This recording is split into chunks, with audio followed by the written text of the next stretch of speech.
welcome everybody, and I'm sure more people will join us. And now we are in the third session of our workshop, where basically we are going to focus upon the interface between past and future. And our first speaker, keynote speaker, is Dr. Connor Bailey. Dr. Bailey is a very well-known name when it comes to Heirs property and sustainable forestry, and he has done almost this kind of research for most of his faculty career. And if you don't know him, he was a professor of rural sociology, School of Forestry, Auburn University, and he just recently retired, but is still very active in doing all the wonderful research that comes from him. And I'm pretty sure he has better plans to devote all his time that he has now after retirement to do more exciting research. And Dr. Bailey, personally, I have read almost all your paper on these issues. I really appreciate how much hard work and how much sincerity you have brought to this topic, and what you have done is really remarkable, and I really thankful to you for doing this excellent work. So with this, Dr. Bailey, time belongs to you. Okay, thank you. Well, I understand that I have the privilege of speaking immediately after lunch when the mental focus and digestive juices are in some conflict. And for some reason, I often was given the task of teaching classes at 1 o'clock and having to keep the students awake also. So this is a challenge I'm somewhat used to, I suppose. I really appreciate the opportunity to speak. This is an opportunity for me to bring together two different threads of the research I've been doing for a pretty long time now. I've been working on forestry issues in the Southeast for about almost 30 years, it seems. And the Heirs property work is a little bit more recent. In terms of forestry, let me see. I should have advanced there. Okay, I'm not advancing. So if you click on that and hit the down arrow, then it will be helpful to you. Okay, I'm hitting the down, I'm hitting the side, and it was working earlier. Okay, as always, there are some challenges. So you're sharing your screen, definitely. Yep, it says sharing, you are screen sharing. And I will stop share. So should I open your presentation on my side? So I am sharing my screen, and then I'm good. Is that you or me? Let me see. This is you, Dr. Bailey. Good, thank you. That was where I was supposed to be with the second screen. I had this up for a long time, so it may have frozen. So I grew up in Los Angeles, California. My parents were both from the South, and I came visiting as a kid through Alabama and Mississippi, visiting family. And I was very impressed by two things. One was there was a lot of trees in Alabama. In Southern California, that was not the main landscape feature that impressed me. And the other thing was we had a lot of thunderstorms, but it was really the trees that were impressive to me. So when I moved back to Alabama after having lived in various parts of the world, including Southeast Asia for about 10 years, I realized on the faculty at Auburn, and actually I'm in the College of Ag with an adjunct in forestry, that I couldn't understand anything about what was going on in the South without understanding something about forests and the human dimensions of forests and the interactions of people and trees and the industry and the employment and all of that comes around with the forest products industry. So I've been working with colleagues in the School of Forestry, starting with John Bliss, and then with Mark Du Bois, and most recently with Becky Barlow. But I've been having a very, very useful collaborative working relationship with my colleagues in forestry. And John Shellhouse used to be over here at Auburn as well. But you can see from this map that the landscape of the South is very heavily forested. In Alabama, where about 70% of the land use is timber, and the southeastern states as a whole, it's about 62, 64%. So it's very clear, if you want to understand what's going on in the South, you got to know something about, in the rural South particularly, you got to know something about forestry and forests generally. So I may have been asked to be a speaker at this because I wrote a paper along with my colleagues Becky and Janice Dyer that addressed many of the same core issues that this whole conference is supposed to be about. Now, I need to mention for Janice Dyer here, Janice Dyer is one of these people who brought me into the whole study of heirs property when she was a graduate student working with me. And my standard line is everything I've ever learned about heirs property, certainly in the early years, I learned from Janice. She was a stellar scholar and did really important work on heirs property that many people are continuing appropriately to cite. So we recently published this piece. I'm not going to talk exactly. I'm not going to just rehash the material in this article, but if you are interested, send me an email. That is my email address. It was on the first slide as well. And I will be glad to send you an email attachment of this article. If you don't have paper and pen at hand, don't worry, you can just look me up on Google. It's easy to find. I'm easy to find on Google. All of us are, for that matter, right? So here's some data. I'm a researcher. I want to start with some data. And the question is, how much heirs property in timberland is there? There are no data that give us the answer to that. In the Census of Agriculture, we can give you some fairly good data in terms of farmland, but they don't have data on timberland as such. There's a National Woodlands owner survey that is done, but the sample size on that is very small and very difficult to extrapolate to with confidence to come up with larger estimates.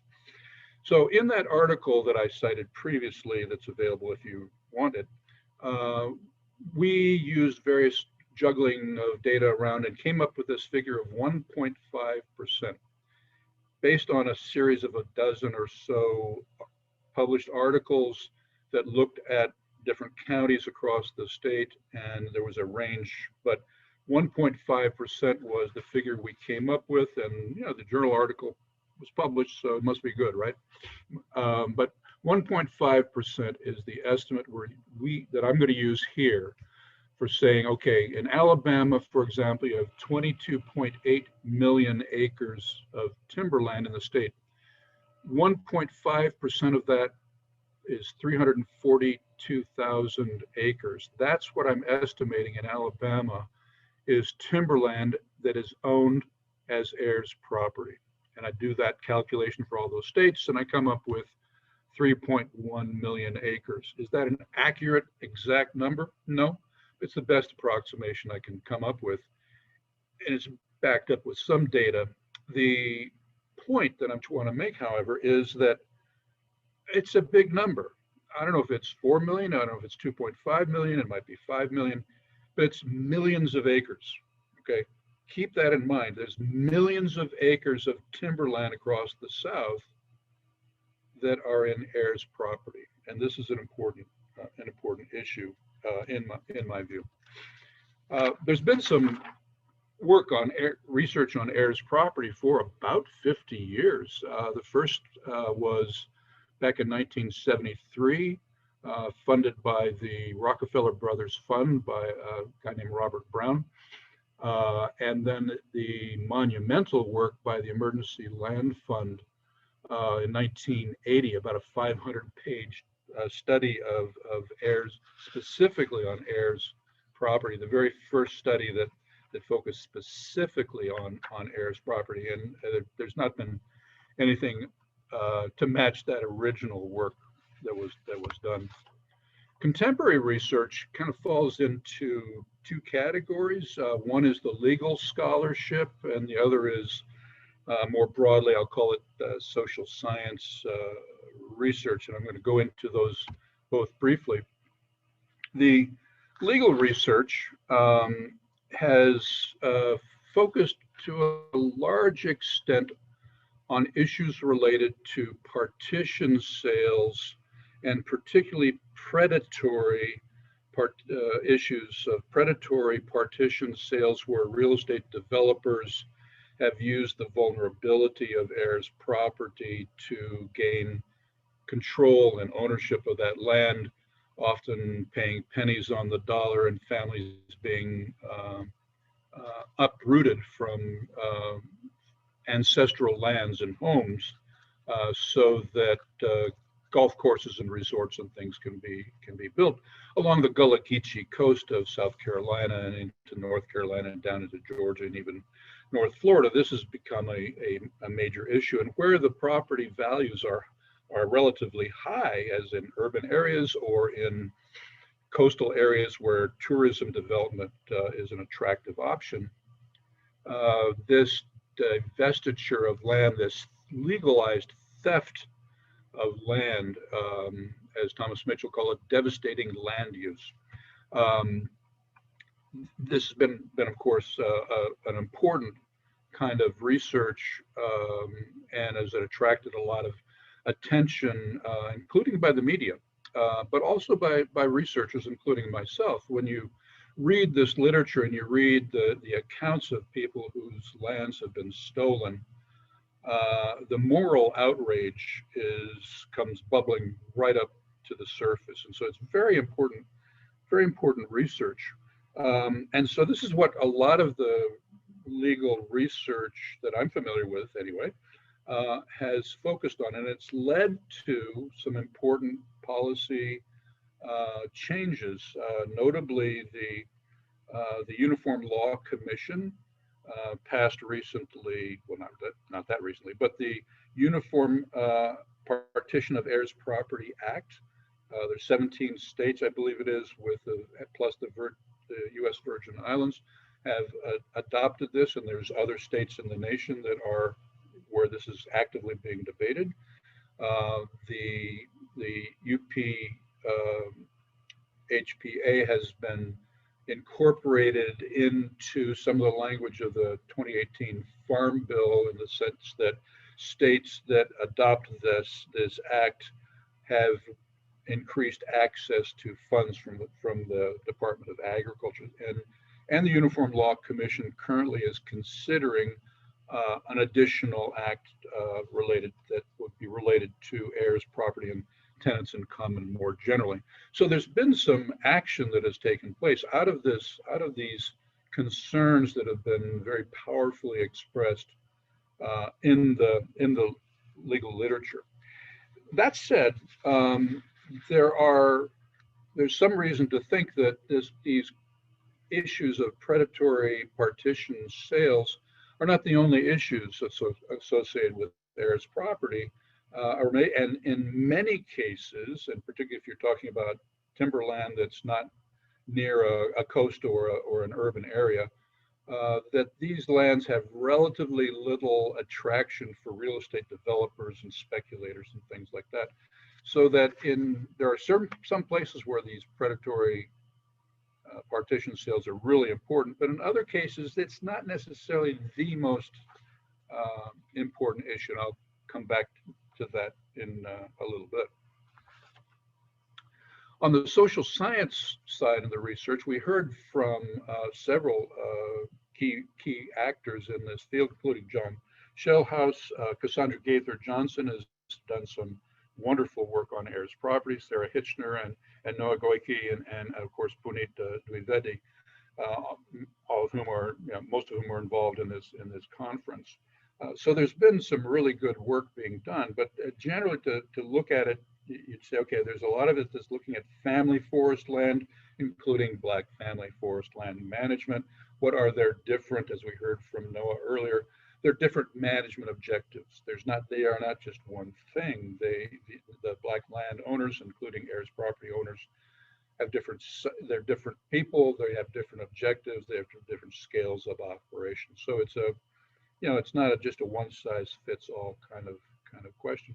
The other area that is often a focus of the research is participation in government programs. Of course, because heirs property owners have clouded title to this point, they have been unable to gain access to USDA programs like the Conservation Reserve Project program, things like that, because they don't have clear title. That should be changing very soon, according to the wording of the 2018 Farm Bill.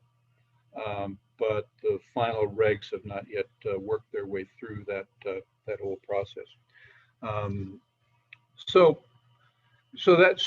We've had some good research. It's been going on for almost 50 years now, 48 years since the Brown Report was published. So there's lots of good things that are going on, but most of the work to this point has been, including the work that I've done, has been largely descriptive, theoretical, that is, not a lot of theory involved. And so this is where I want to take us for the remainder of this time. Now, I'm saying at the top of the screen, there's nothing so useful as a good theory. And that's true for academics, but not only academics, I'm going to say. Because what a good theory does is it tells us, okay, of all the questions in the world and all the questions that might arise with regard to heirs property, what are the ones that are most critical? We can't necessarily answer all questions. We can't develop data for all variables. What are the key variables? What are the key questions? Where should we focus our attention? That's what a theory does.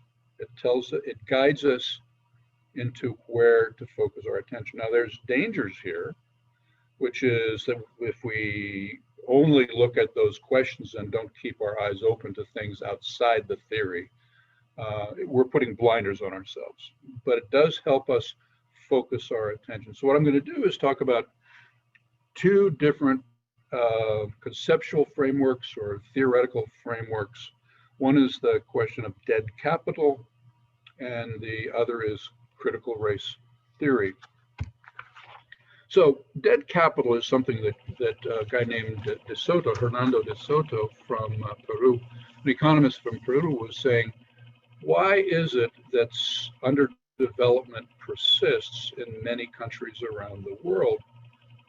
And he says, well, it's because we have the absence of legally recognized property rights in many parts of the world.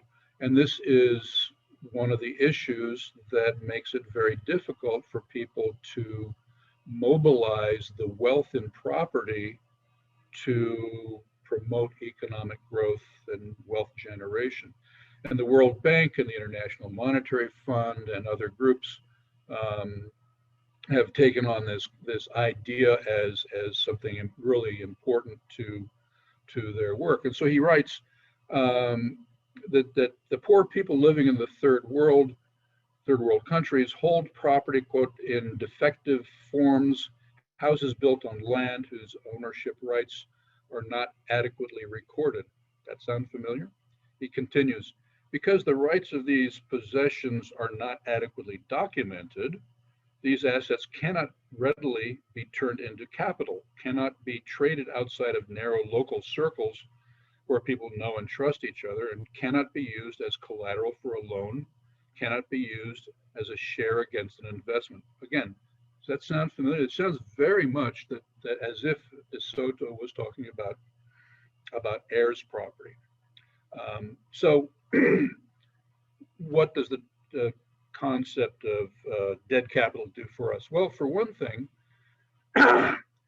it highlights the issue that heirs property is not only about the struggles of families, as important as those are, and we absolutely need to keep those in our hearts and in our minds as well. But there are broader issues associated with underdevelopment and lack of economic growth, which attracts the attention of policymakers, whether it's at the World Bank or the International Monetary Fund, or it's at your county office that is looking at tax revenue options, or state and federal governments that are trying to promote rural and economic development. So the idea of dead capital gives us an entree point where we can say, listen, what heirs property is doing is holding us back. Now, there are two people, Cassandra Gaither Johnson has picked up on this theme for heirs property. Brady Deaton, University of Guelph, has worked on this in Appalachia. He was really the first, about 15 years ago, started talking about dead capital as heirs property, and vice versa.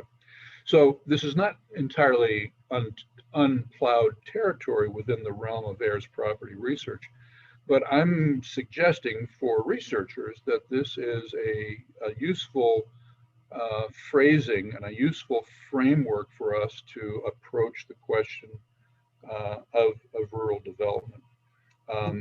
Billy, sorry to interrupt. You have 2 minutes, okay? So what? You have 2 minutes.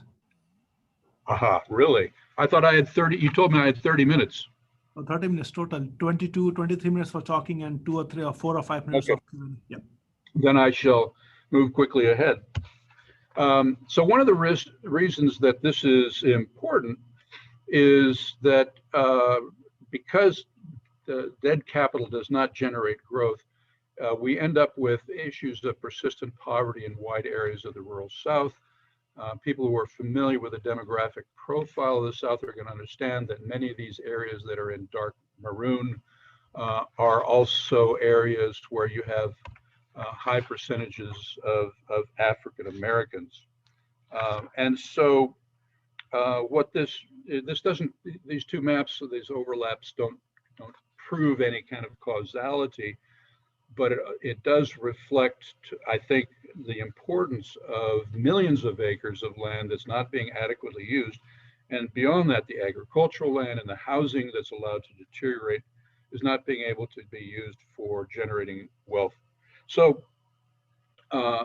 what the next slide, the next area that I want to look at is the question of CRT, or critical race theory, that provides us an underpinning, historical underpinning of understanding why heirs property came into being. You may have heard of critical race theory because the previous federal administration essentially banned its use, but I'm not going to spend any time on that.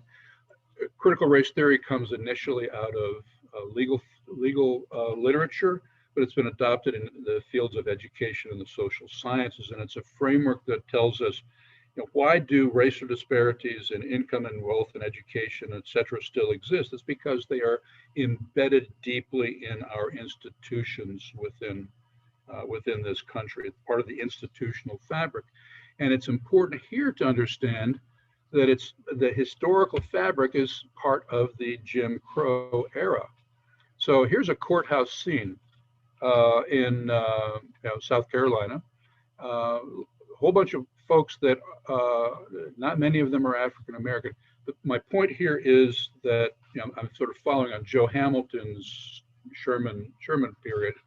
But in the Jim Crow era, the courthouse was not a friendly place for African Americans. They did not trust the law. And here is a quote from W.E.B. Du Bois, someone that most of you should be familiar with. And if you're not, please check him out on Wikipedia or whatever.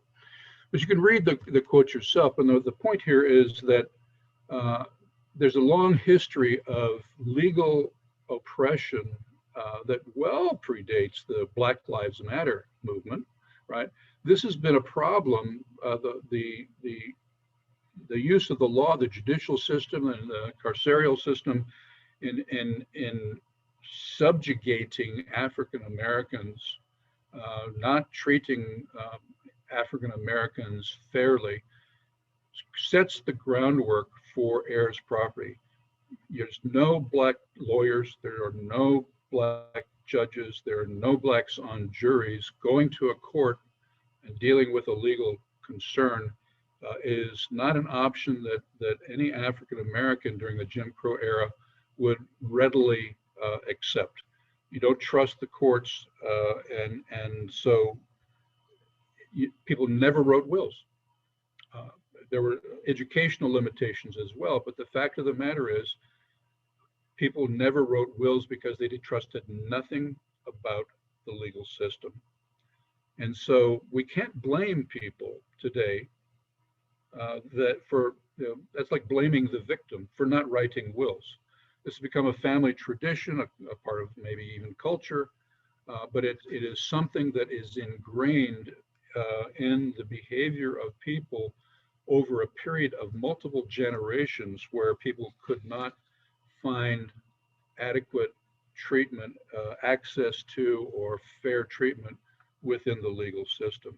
So we need to understand that these are real challenges, and sometimes the theories help us step back a little bit from the trees and look at the forest, look at the broader patterns, and to understand the origins of and the consequences of heirs property. That's what I want to bring together here with the concepts of dead capital and critical race theory. There are many theories, and these are just two. But a theoretical approach, thinking more abstractly, helps us understand the connections between underdevelopment in Peru and underdevelopment in rural Alabama, for example, or to understand that many of the challenges that African Americans face today in getting adequate access to legal justice are part of a larger history that goes back for well over a century. So I'll stop there, Puneet. Thank you. Okay, thanks, Dr. Bailey. Interesting insights for sure.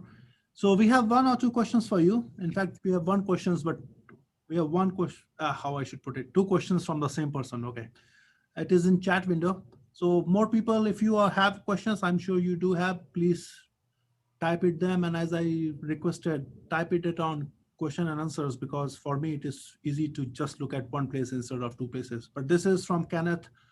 And the first question is, what are some common strategies that real estate developers use to take heirs property? And okay, I'll answer that one very, very quickly. And it's all in the literature.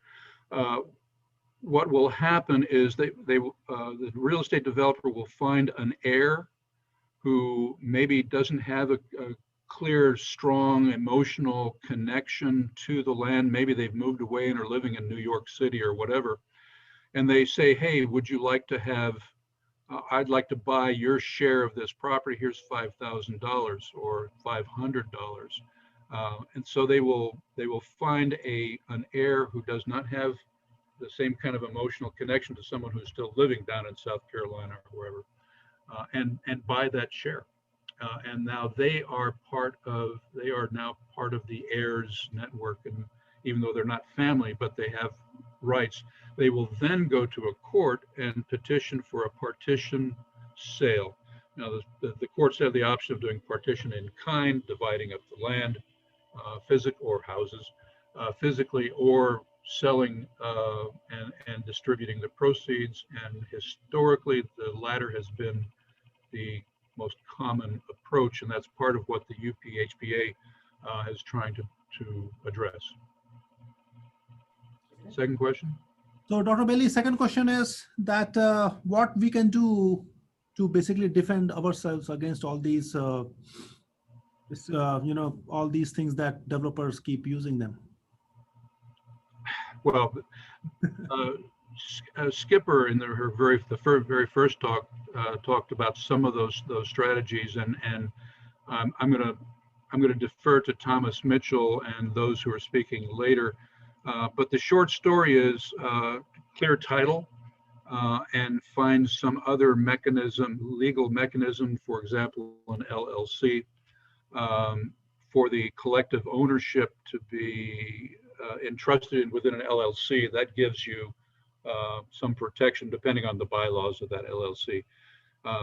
But the short answer is you got to know who all the heirs are, got to get them all together to agree on a course of action, and then take that course of action.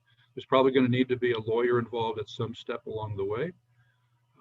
And that's basically what I got. Okay, so in the interest of time, I will not take more questions, but Dr. Bailey, there are 2 or 3 more questions on the chat. One is on the chat window and one is on Q&A. If you can reply them in writing, I think that will be very helpful.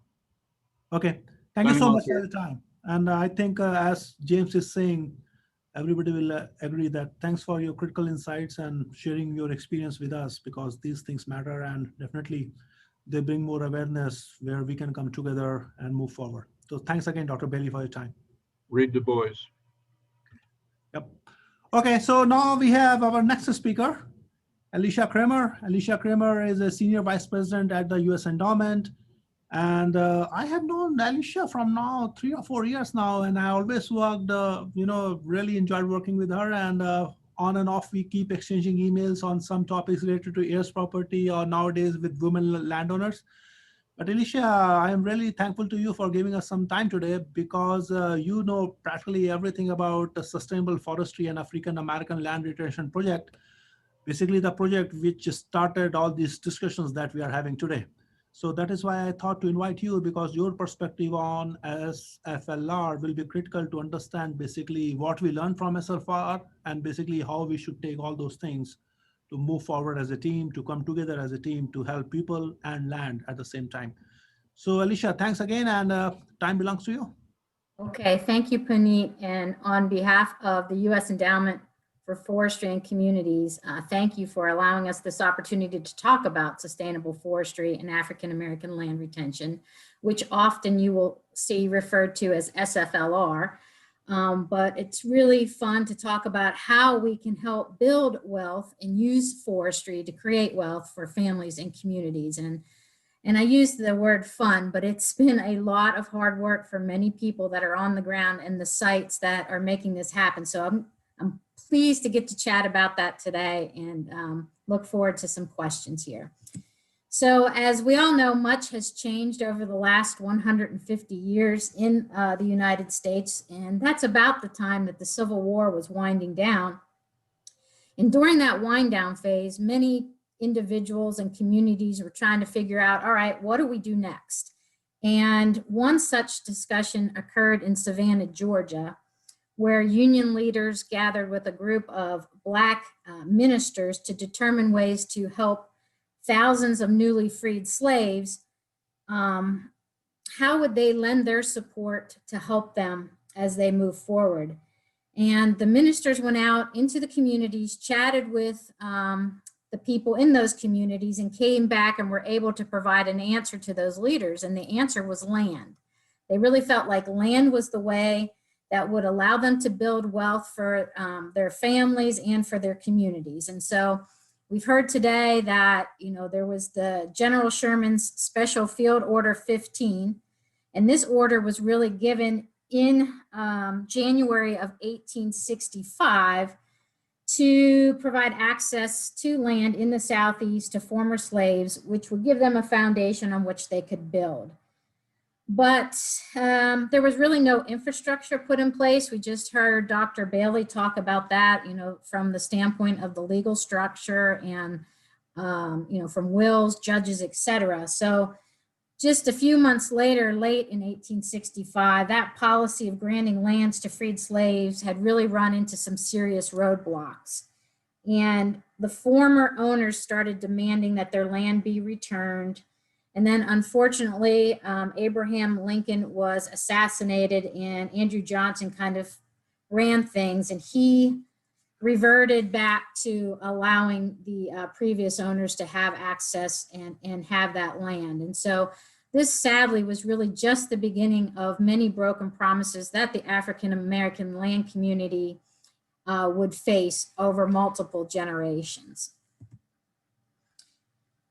So why was land important, and why did the slaves and the ministers come back with that answer of land? Well, they were smart people, and they knew that land offered hope, and it offered security, and it offered opportunity.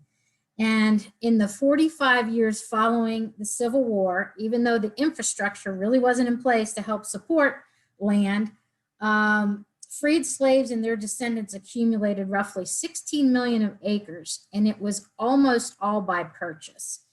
And most of that did transpire in the South.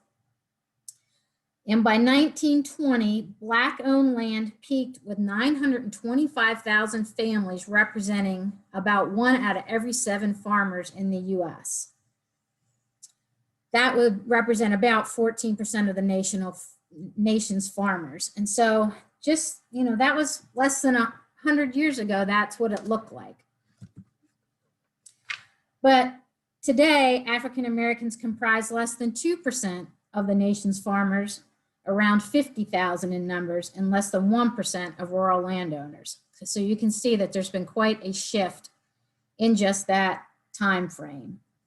And loss is due to multiple factors, many of which you've heard today, but certainly the poor legal representation and not having the legal infrastructure in place to help guide, discrimination in lending practices by government and by private institutions, unethical characters out there basically stealing or taking advantage of land purchasing opportunities, and the Great Migration certainly weighed in on a part of that. But the issue of heirs property, which we're here to talk about today, when you lands pass without a will, certainly plays a huge role in this loss over that time frame. And as you've also heard today, that without clear title, heirs property owners can't borrow against this great asset. They aren't eligible to apply for state or federal aid, and they cannot prove ownership. And tens of thousands of acres were forcibly sold to real estate developers, land barons, speculators, and other unethical characters. The lack of funds to help plan for and create wealth from the land, such as farming, timber revenue, estate planning, conservation and management practices, and then I'm sure to come soon with the carbon craze, that will be another lost opportunity if we can't address heirs property. And it also leads to the land being viewed as a tax liability or a tax burden versus the asset that it is. With the average Black family having assets that are less than 1/10 of the average white family, how are they to climb the corporate ladder without access to these funds? The plight of Black landowner is gaining and has gained significant national attention over the last few years, and events such as this, as well as our on the ground intermediaries and private and philanthropic dollars bringing attention to these issues has helped. Yet isn't that kind of crazy that it's taken almost 100 years to really get the national attention that this topic so deserves? So the organization that I work for back in 2012, the U.S. Endowment for Forestry and Communities, decided to see if there was a way that we might be able to help make a difference. Our mission is to work collaboratively with partners in the public and private sectors to advance systemic, transformative, and sustainable change for the health and vitality of our nation's forests and forest-reliant communities. If we can help get people to maximize the potential on their forest land, we open the door for wealth creation, which helps fulfill our mission of keeping working forests working. And without the availability to generate revenue from land holdings, people look for other ways to monetize their holdings. And we want to see it remain in trees, just like many of us on the call would agree today. So with the launch of the Sustainable Forestry and African American Land Retention Program, we and our two founding funding partners, the USDA Forest Service and the Natural Resource Conservation Service, set out to see how we might advance African American land ownership and retention. Our hope was to figure out how we might help stem the tide of loss first, and then support a move to growth of forest land holdings for African American landowners. We believe that out of the gate, data and research would be needed to help clarify the perceptions versus the facts and really put some numbers around acreage challenges and other key influencing factors. We also recognize that partnering with Black-led community hubs would be necessary as we look to help create a formal network across multiple states for their landowners. The past events, such as the actions of Andrew Johnson in the late 1865 and the systemic government discrimination and racial inequities, had done nothing really to advance a culture of trust. So we needed those on the ground sites that had worked with these landowners to help bridge that gap, because we certainly did not have that coming out of the gate. And we knew that without access to government funding to help with the agricultural activities, Black farmers would remain at a huge disadvantage to people that look like me. So SFLR set out to increase adoption of sustainable forestry practices in the southeastern United States to help prevent land loss, to increase forest health, and to build economic assets. The belief was that by building communication networks through which African American landowners could obtain and share information about forestry practices, as well as assistance programs, independent of public agencies, that would help get access to ag funding. And we could put that money to work on these lands. In the initial stage of the Sustainable Forestry and African American Land Retention Program, we began with 3 funding partners, teamed with 3 organizations in 3 southern states. We began with the Center for Heirs Property and Preservation in South Carolina, Roanoke Electric Cooperative in North Carolina, and El-Arlene in Alabama. In conjunction with these intermediaries, also referred to as sites when we talk about the network, the government agencies and others, we set out to build a network that could rely on these applied learnings and share knowledge with fellow participants and help landowners navigate ways to turn their land ownings into a true asset versus a tax burden. The 3 sites did such a great job and really got people engaged and did a great job at outreach, so much that a phase 2 was approved and we brought in 4 more states. McIntosh Seed in Georgia, and Cheryl Peterson's going to talk more with you today, but Cheryl represents McIntosh Seed on this call today. The Black Family Land Trust of Virginia, the University of Arkansas at Pine Bluff, and Winston County Self-Help Cooperative in Mississippi. It's through the work of these sites and their combined efforts that the network has really helped clear titles, support estate planning efforts, draft forest management plans, and secure trusted service providers to get the work done on the ground. And today there's about 1,500 families involved in the program.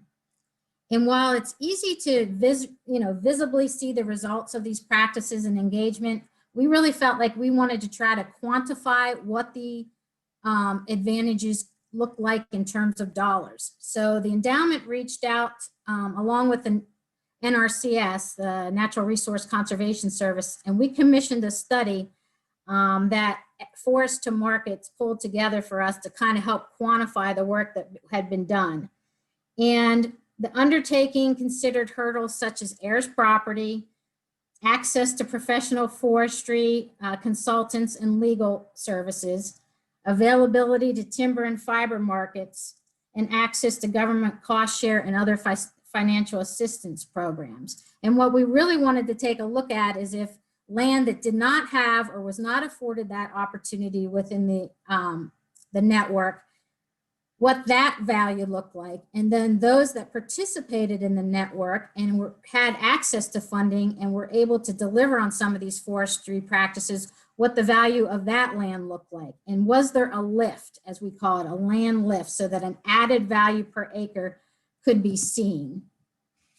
And what we learned from that study was that, in fact, there was an advantage. And we looked at the following categories. We looked at the value of unencumbered property title, so the clearing of heirs issues and any other property title issues. We looked at having access to ag cost share programs related to forestry. We looked at improved stand management enhancement, and then we looked at having access to professional forestry services and consultants, how that weighed in on bringing value to the land holdings.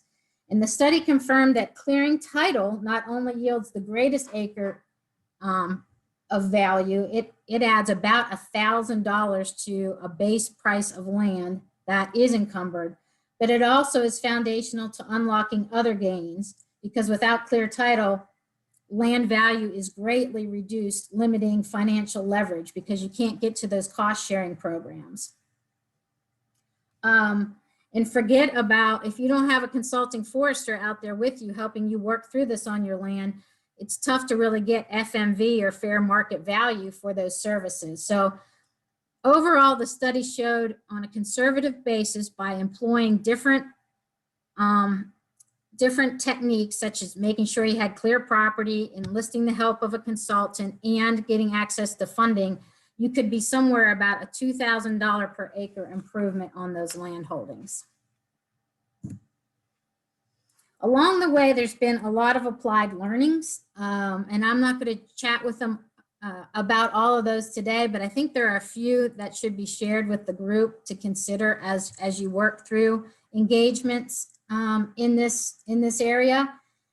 First and foremost is the underlying importance of trust, because there have been those broken promises along the way, and there has been unethical practices that it takes time to build trust, but that is certainly needed to get this work done. And the sites that were able to work with the landowners, give the guidance, share the information, and kind of work as a liaison with the funding partners were just at the heart of this work. And so that is a big takeaway, is that this work needs that trusting relationships to make it happen.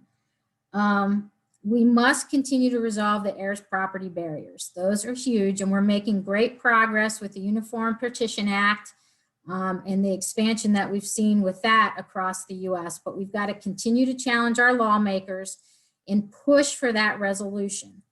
Someone mentioned that, you know, there was some wording in the 2018 Farm Bill that was to address that, and that's true, but we're almost 3 years down the road. What have we missed as far as helping create wealth in communities just due to that small time lapse? So keep pushing for a resolution to the heirs property issues. And we have to continue to bring resources to minority landowners. Don't assume that they have access to the same forestry consultants that the big guys might have, or that people that look like me might have. We have to line them up with great foresters who can be trusted, that are out there working for them to get the maximum value per land for these landowners. We have to continue to do things just as Puneet and the Warnell score are doing today: educate, bring research to them, make sure we get the facts out there, and then also really keep up to date on the conservation opportunities that exist, whether it's carbon, whether it's wetland mitigation banking. Make sure that they have the full gamut of opportunities that any other landowner has. Our role at the endowment over the years has really been one of facilitator, funding partner, fiscal agent, cheerleader, and fundraiser during the initial phases of the work. In addition to the initial partners, in 2018 and 2019, we had 2 large philanthropic groups join the effort: the Mary Reynolds Babcock Foundation and the JPB Foundation, which is supporting a 3rd phase of the work. And I think that's helped bring on an 8th state of Texas, which is just getting underway. And I'm sure Mavis and Cheryl will probably mention more about the 8th state. But private philanthropic groups are really recognizing the value of this work, and they have money to help put to work to advance this work. So don't forget to look for ways to engage the philanthropic community. There's so much around sustainable practices right now. You think about climate resiliency and the work around that. This is just right up that alley. I mean, you're keeping working forests working, and you're serving the environment at the same time. So when individual families have the opportunity to win, our nation wins. And when more people of diverse races, ethnicities, and backgrounds take an active role in land ownership and stewardship, the planet wins. So through great efforts by state and federal natural resource agencies, local forest products companies, founding partners, and the critical folks doing the work on the ground, one landowner at a time, we believe that SFLR has gained a huge foothold. And at this point, it might be considered a healthy seedling, but with more help and more philanthropic and funding, we believe it can become a thriving forest. So that's all my prepared comments, Puneet, and happy to answer questions if there are any. Wow, perfect. 20 minutes, Alicia. Amazing. Okay, so I think we have some questions for you. So first one is Sharmishta is asking, and Sharmishta is our own graduate student right now. And she's very interested on how to promote more sustainable forestry among African American forest landowners, especially who are in the coastal belt of North Carolina. And she's asking that how she can get involved with already existing network in North Carolina, basically working with Roanoke Cooperative. And if everything okay, they want to join, are there some cost involved or not? So there's no cost to join, as I know. The best thing will be to reach out to Alton Perry, who heads up that program for REC in North Carolina directly. And, Puneet, you and I can work together to get her that information, or Mavis or Cheryl, who will be on the call. They have access to Alton, can certainly help with that. But no, there's no charge to get involved. It's just a commitment to really work together to help advance the work and get these forests to remain as forests. Right, and Sharmishta is also interested on carbon issues. So yeah, you can also talk to Alton. He's a good friend and definitely he can work you out. He's always, if you ask him 10%, he will give you 100%. Let's put it that way. Yeah. Okay. That's what we found with this program. I mean, all the leaders at all the sites, and Mavis, Greg with AFF, I mean, they are dedicated to advancing this work. And so anyone that has an interest should really reach out, because there's going to be a way to find something for you to do. Trust me. And those ladies and gentlemen will help figure that out. And also, Sharmishta, I know you are on the borderline of North Carolina and South Carolina. So if you know some folks who are interested on those lines, you should definitely connect them to Jenny Stevens in CHPP. So I can give both are, Alton and Jenny both are good friends. I will let you know and then you can touch base with them. Okay. Yeah, that's the whole idea of doing this thing, to connect folks. Okay, that's good. So Louis is asking, CW Louis, I don't know CW, but Louis for sure. Alicia, what are you referring to when you say carbon? Say that again, Puneet. It was about carbon. I'm sorry. I was just turning my volume up and it dinged. Oh, sorry, my bad. Wait a second. It's too small on my screen now. Yeah, okay. So what are you referring when you say carbon? Oh, so, right now there's a big carbon play, and there's a lot of organizations looking at aggregating carbon so that they can in turn sell it to, some of the corporations needing to mitigate or offset their greenhouse gas impact. And so carbon credits exist on these forests, and how do you either aggregate those credits so you can sell in conjunction with a larger amount of credits to get better pricing, or how do you take the carbon credits that your land is producing and monetize them in a way that brings revenue to your land holdings? And just add to more Alicia's point, 3 days back, not 3 days back, Friday, European markets gave $60 per metric ton of CO2 sequestered on forest lands. That is like unbelievable. So there is a very hot market for forest carbon. And if you are not into harvesting and if you want to keep just to, for whatever reason it is, if you want to make some extra money, you should definitely touch base with the folks who are dealing with carbon. If you don't know those folks, definitely write me an email. I will definitely connect you, because I think there's a lot of potential opportunities, especially for minority landowners, to make significant amount of money. Because I was doing some calculation, and if you do things right, you can make at least $600 per acre over. And I think, Puneet, you make a good point there. I mean, just like there were other bad characters in the past, buying land at cents on the dollar, you want to make sure you get with an organization such as an AFF or somebody that knows what the pricing should be, can represent you, and make sure that you're not selling at that's a price lower than fair market value.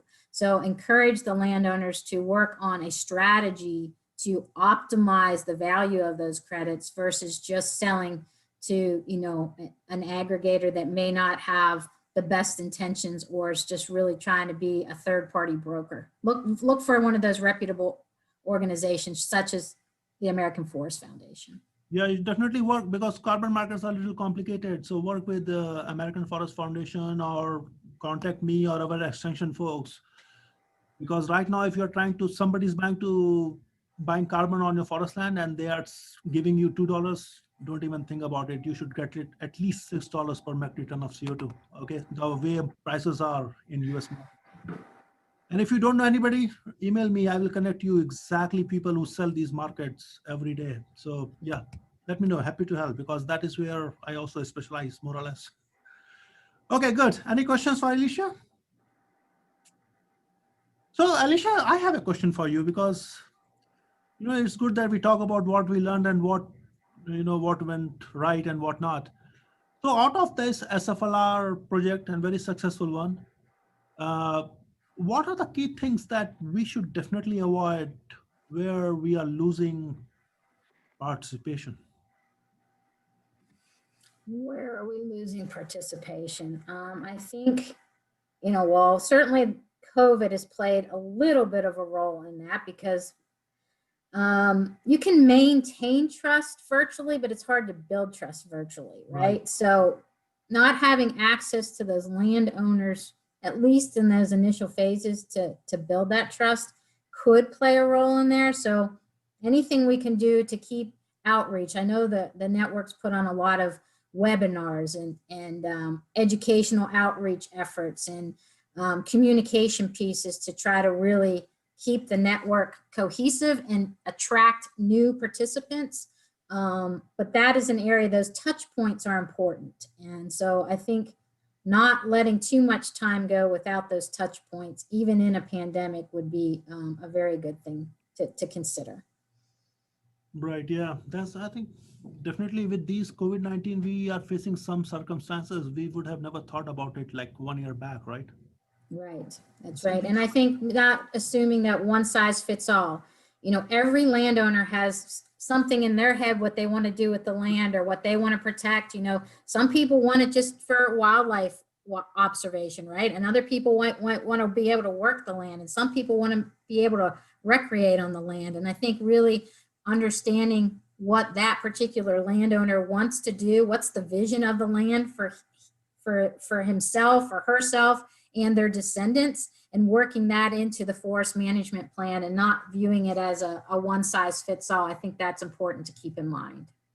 That's very true. So I think there is a question on carbon, which I think I can answer is how many acres do they consider for carbon credit? So I think if you go for a big carbon agencies, we call them developers, they need at least 10,000 acres. But this being said, there is a big variation there in terms of what type of forest lands you want to go for when it comes to carbon market. So do not take me on a stone line, 10,000 acres. Depending upon where you are, what type of land you want to put for carbon, what is there on that piece of land can vary quite a bit.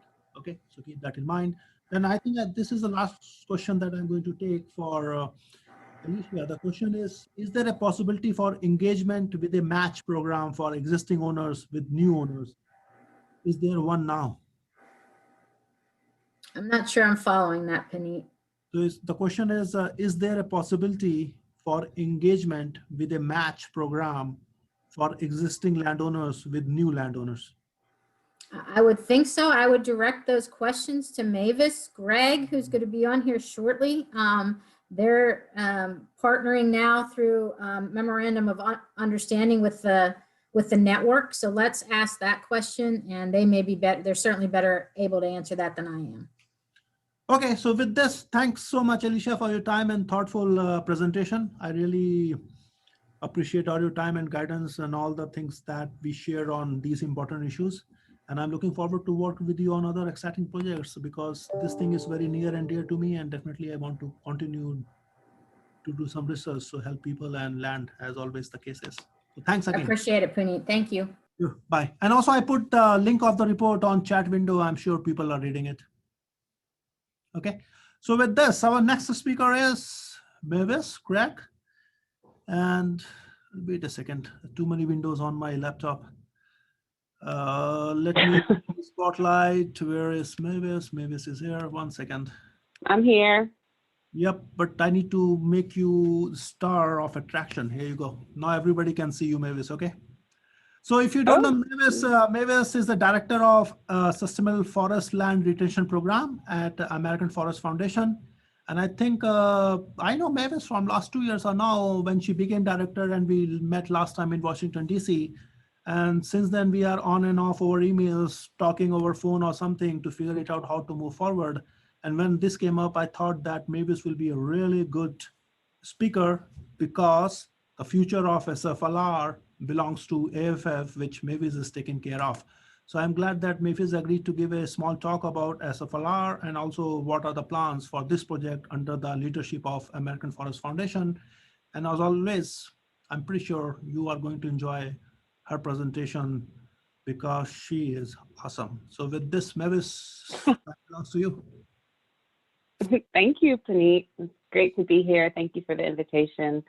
And it's awesome to see so many folks here to learn more about Heirs property, to learn more about the different initiatives, including the Sustainable Forestry and African American Land Retention Project. A little bit about myself. As Puneet mentioned, I am the director of SFLR at AFF.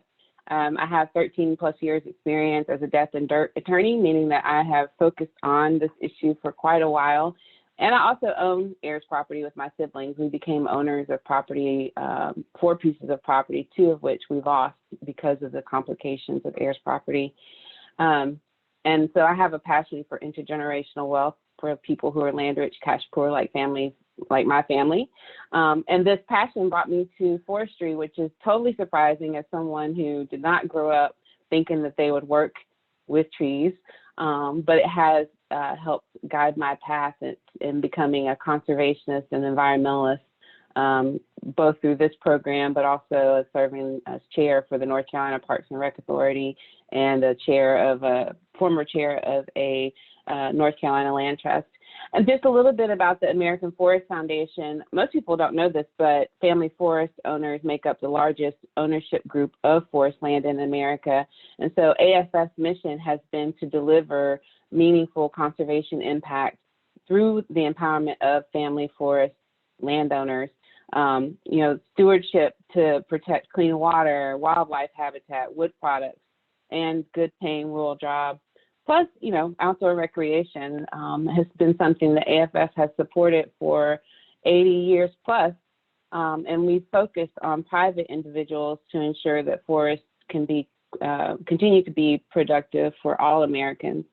And our ability to do this has centered around partnerships. That's our greatest assets, is our partnerships. And so my presentation is going to focus on the interorganizational partnership aspect of working with Heirs property owners through the lens of this relationship with SFLR at AFF. Just to give you a bit more context about SFLR structure, the Endowment was the catalytic organization, and they built a partnership with U.S. Forest Service, NRCS, and then the 2 private foundations that Alicia mentioned. And then as the Endowment was phasing out its administrative role in the program, the 7 SFLR sites created the SFLR network. The program was then transitioned to AFF. That announcement happened in 2018, right around the time that the SFLR sites formed the SFLR network. And the program transitioned actually in 2019. And in addition to the great work that the program had already been doing, that the SFLR sites had already been doing, there were goals for phase 3. I think Alicia may have mentioned that the program's administered in phases. So when it transitioned, it was in phase 3, year 2. And the phases are 3 years long. So we came into the beginning of the second year of phase 3. And there were some pretty ambitious goals, as Alicia mentioned. We wanted to add an 8th site. We wanted to expand the network into the conservation and forestry space, increase the enrollment of landowners and acres in the program, establish the SFLR Landowner Empowerment Network, which might speak to that person's earlier question about matching landowners. We're planning to establish the SFLR Landowner Empowerment Network, where landowners will be empowered to do peer learning, to advocate on behalf of themselves, but also advocate on behalf of their communities, because they know best what's happening on the ground. And then also increase support to the SFLR sites through additional sub-award funding directly from AFF and through developing their communications plans. So lots of goals, but then there are key changes and impacts for SFLR that perhaps provided us the opportunity to do, well, not perhaps it did, it provided the opportunity to pause and step back and look at how this organization, how this program should be sustainable going forward. How should it be led going forward? You know, some key changes that happened were that the institutional knowledge of the program was reduced or lost when the program transitioned to AFF. The two folks who had been leading the program were not AFF employees. AFF, in fact, created a new role, which was the role that I now stand in. So there was some institutional loss, knowledge loss. And then, you know, AFF, although AFF has been working in forestry for more than 80 years, the way we had done the work didn't necessarily align with how the SFLR program mission and values have evolved. And so AFF made some missteps that created the opportunity or led to extensive trust building work with the SFLR network. Another thing that is pretty tremendous is that the SFLR network became a part of the SFLR regional partnership. So again, remember how the endowment invited the U.S. Forest Service, NRCS, the two private foundations to be a part of the SFLR partnership. Well, the SFLR network stepped into power with a voice, an actual voice in how this program is visioned, how the strategy is developed, and that's a pretty significant change. We also had new funding for the program that was terminating 18 months from the transition, so there's a bit of pressure to continue to do the work and get support to the landowners. But then there is this devastating COVID-19 pandemic, the racial uprising, and the political turmoil that has hit home for SFLR in a variety of ways. We have SFLR family members who have lost loved ones during the pandemic. Of course, the pandemic has impacted how and how much the site can work with the landowners. And then, you know, this is a program that is for African-American landowners, and we have been experiencing one of the most significant racial uprisings in our country, along with political turmoil. And so, you know, how do you continue to do this important work with the landowners amidst all of these different things that are going along in our country? And so this required that we, again, step back and pause and think about what is important for the success of this program, for the sustainability of this program. And a lot of this action was driven by the SFLR network. You know, early on in the transition or in the program being at AFF, the network said, we need a memorandum of agreement. We need to have an agreement that guides how we are going to work together, that guides, you know, how we vision for this program. And that's significant. And it also is significant because it meant that AFF was taking a co-leadership role with the SFLR network, you know, essentially flattening a hierarchy that existed in the setup of the program and making it a more equitable approach to partnership. Other aspects that we focused on were how we did the funding model. You know, how could we best be an equitable partner or be equitable partners when it comes to funding? Historically, the grants in the program have been reimbursement grants, which of course rely on each of the sites' cash flows to be able to expend their own money for the work on the ground with the landowners and then get reimbursed for that money. Well, the network came to AFF and said, no, we need to think about this differently. How can we use this money that has been developed for the program to optimize the work rather than tap the capacity of the network, of the sites? And so AFF took that back to our board of trustees, and the board of trustees approved creating a funding pool of our own funds that allowed us to create advancement grants rather than reimbursement grants. And that's significant because if you're thinking about those who have the trust of landowners who are working most closely with the landowners as partners, the partnership has to be equitable and cannot rely solely on the resources of those partners doing the work on the ground. You have to build the equity from all aspects of the partnership. And then this also required AFF to do some additional difficult changes. Difficult not because AFF didn't want to do it, it's just AFF was learning a new way of being a partner. And so AFF has had to make changes that we think are significant steps in making us a more equitable partner, both in this particular program, but in other aspects of our work. So, we had some challenges. We had challenges that really educated us, that really helped build a stronger partnership model for the program. And we've had a lot of exciting news for SFLR despite the challenges, despite the pandemic and other issues that are happening in our world around SFLR. One of which I think is the most important is the strong partnership between the SFLR network and AFF. That has been really significant, both on a personal level and a professional level. We have added an SFLR site. It is at Prairie View A&M University, which is in Eastern Texas. What's unique about this particular site is that they will also be working with 4 other landowner organizations in Eastern Texas.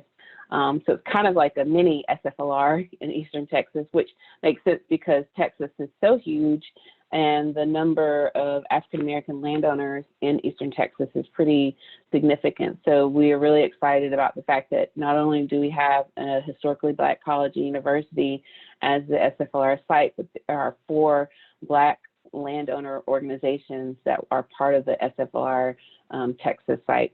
And then SFLR Network has stepped into the conservation world in a very powerful way.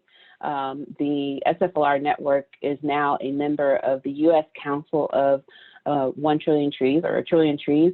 That's a global initiative in which we're seeking ambitiously to conserve and grow 1 trillion trees by 2030. And SFLR Network is representing not only the SFLR landowners, but other minority landowners around the world, in that they have a unique perspective on what issues and what challenges minority landowners who want to be good stewards of the land, who want to conserve trees, who want to grow trees, face. And some of the other council members worthy of note are Microsoft, Girl Scouts of America, the USDA, REI. So it's really significant that the SFLR network is representing landowners in that space, as well as the Forest Climate Working Group, which is a coalition working on climate policy. SFLR is a member of that group. We've also been able to identify and receive new funding and new funding opportunities. And as it relates to land tenure, over the course of the history of the program, we've had over 3,000 landowners connected to land tenure education and services, like Alicia mentioned earlier. Our priorities for 2021, a full list. It's a very ambitious program.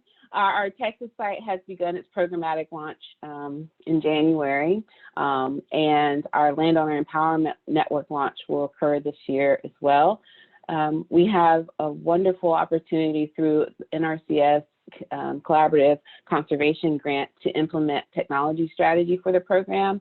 And I think as it relates to Heirs property, it'll be interesting to see how technology strategy can aid the SFLR sites to get that work along further using various data, including mapping data.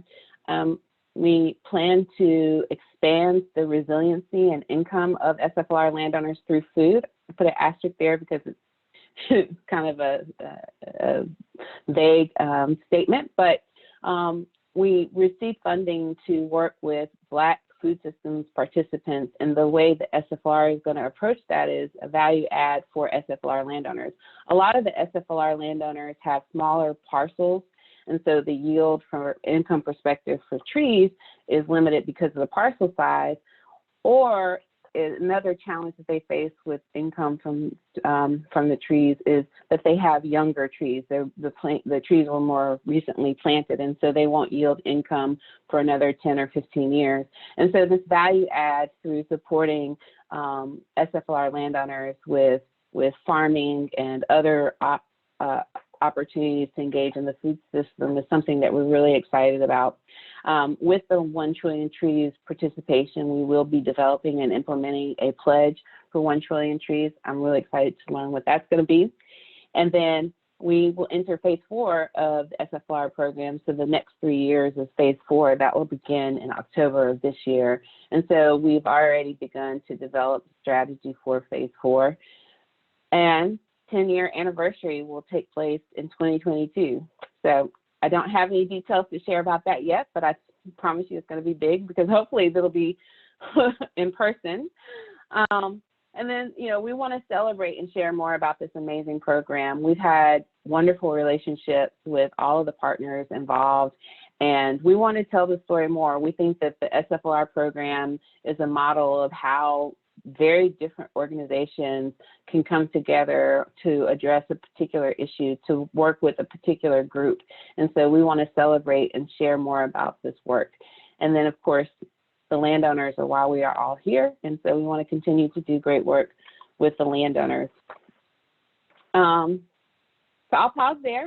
These are some of our SFLR landowners, Tyrone and Edna Williams.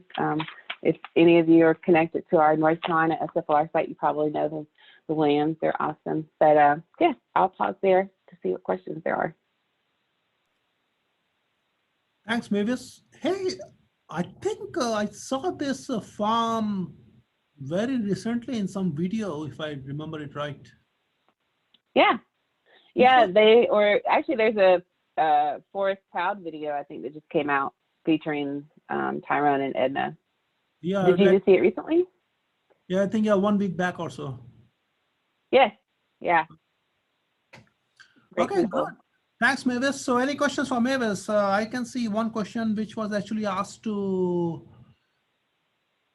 Alicia, but I think Mavis is good enough to answer that question too, because now SFLR is the responsibility of AFF. So the question is, how do you all monitor all the organizations under SFLR?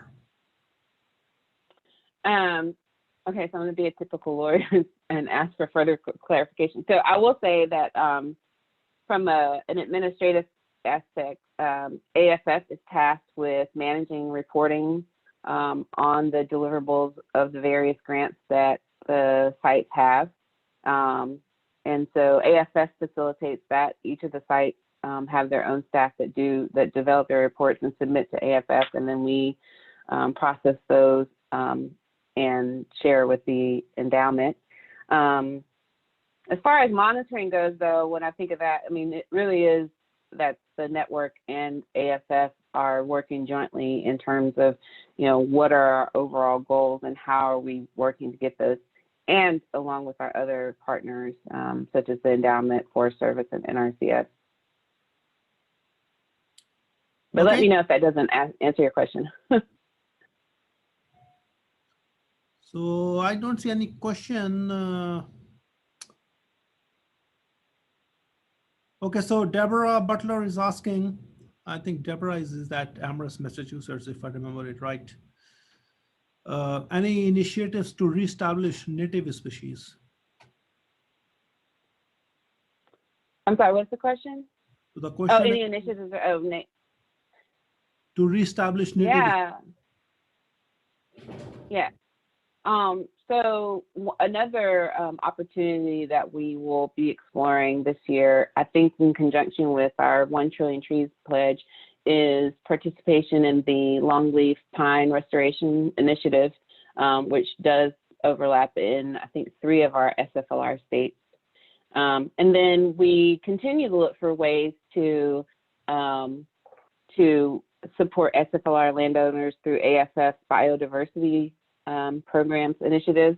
So AFF has a Southern biodiversity team, and we have projects in different states that are focusing on specific species. One that comes to mind is the gopher tortoise. And so the challenge of that is not challenge, but it's really important that the work with the landowners be driven through the SFLR site. And so what we have to do organizationally is make sure that we line up with those sites, what opportunities present in their areas, and then support them in identifying landowners who have those species on their properties, and then figure out what practices on the ground those landowners can do in order to protect those species. I'm not sure if you're talking about species of trees or others, or just any kind of species, but that's generally what we're looking at in terms of species. Okay, thanks, Mavis. The next question is from C.W. Lewis, and the question is, I'm not very sure what the question is, but I will repeat it, what is written It's here. a legal question. Oh, okay. I see it. It's about whether to select a trust or LLC. Right, so you would like to take that? Sure. So I think anytime you're considering using a trust or considering putting your land into an entity owner, it's really important to understand how you're going to use the land and how you want it to be used in the future. And then also who will be involved with the land, whether, in the day-to-day management of it, or benefiting from the income off the land. And then just what the family dynamics are. LLCs are limited liability companies, so that's a choice of business entity that's often used in consolidating heirs property ownership. However, LLCs come with requirements to report to the state, so you lose privacy in that sense, and that you have to do annual reports to the state. And if you don't do the annual reports to the state, then the state will dissolve the LLC and the ownership interest will revert back to those owners who transfer their shares into it. So even though LLC is easy to create, it's also easy to mess up. And so it would be really important to work with a lawyer to create an LLC setup that works well for your family's land. A trust is an entity that's created to own assets, and there's a trustee who has a fiduciary to the trust, and then there's the beneficiaries of the trust. And again, it's important to navigate that with an attorney because trust can be pretty complex, and you don't want to create a situation where you frustrate the purpose of putting it into the trust because it's not set up correctly. So I think, the answer to your question, C.W. Lewis, is really to speak with an attorney about the specific circumstances of the land that you want to put into an entity, and get their guidance on what the best option is. And that's not just any attorney. You want to work with an attorney who has experience with estate planning, who has experience with business succession planning, etc. Okay, thanks, Mavis. Steve, it's not even a question, it's like comment. And I think, Steve, it will be good if you can, email Mavis to get more insight about whatever issues you have, because I'm sure we'll work with you to figure it out what's going on. Right? Okay, anybody more questions, clarifications, comment?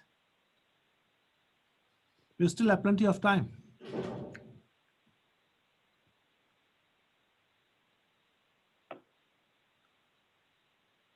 Six minutes. Okay, so I think we just got one more question from Chris.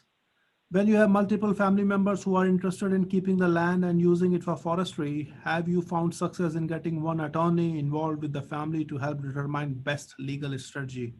What happens if the family members no longer agree at some point?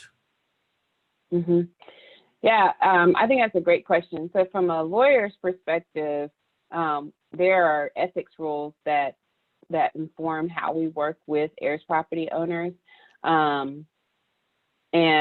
And that has to do with, who is the client. So legally speaking or ethically speaking, there should be one person who's the client, but I think there's a way to frame that working relationship to ensure that the attorney can receive input from the other family members.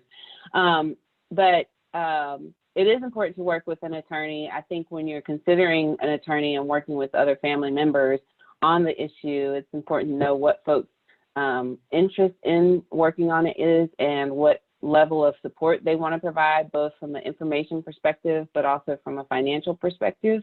Certainly if one person is footing the legal bill, it could help build resentment, which you don't want to do. If family members no longer agree at some point, that's why the whole attorney-client relationship definition is important. So who is the actual client to the attorney?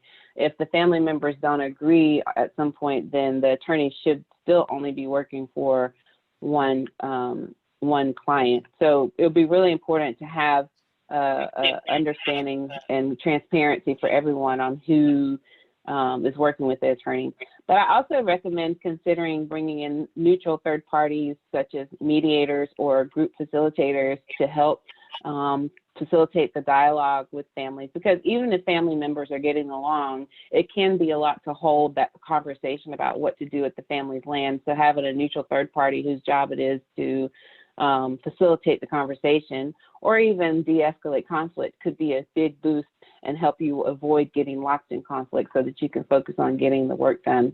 Another question was about LLC, or was the LLC question answer to all states or strict? I mean, that was just general strategy advice about how you approach which entity to use. I think it's important to know what entities are available in your state. Some states like Montana have really great laws that support family land ownership by a single entity, but states like my state, North Carolina, don't. So it really is specific to the state and also the family's land. And then Amanda asked about the Landowner Empowerment Network, what it will look like. So each of the SFLR sites will have landowner groups, and then those groups will have reps that will participate on the regional level in the Landowner Empowerment Network. I placed in the chat box the email or the website address for the SFLR network, but it's sflrnetwork.org, where you can see the information for each of our sites. And then Steve asked, are the SFLR at AFF states rebounding from 2020 adverse impacts? Well, I think you're talking about COVID and the racial uprising and so forth. I think that the SFLR sites have unbelievable energy and resiliency. It seems like they never stopped. They never hit pause. I mean, sure, folks had to recalibrate and figure out how to do the work differently, but they never really stopped. They were, in fact, just even more innovative. I think some of the external factors that have impeded the work have been, broadband access. A lot of these landowners are in rural areas, and to the extent that they don't have broadband access, they aren't able to participate. And so the capacity of the sites was challenged in that they had to both be able to work with those landowners who don't have broadband or don't use internet and those who do. So I don't know if rebound is the word, but I definitely think that they had to expand their capacity and perhaps evolve how they do the work.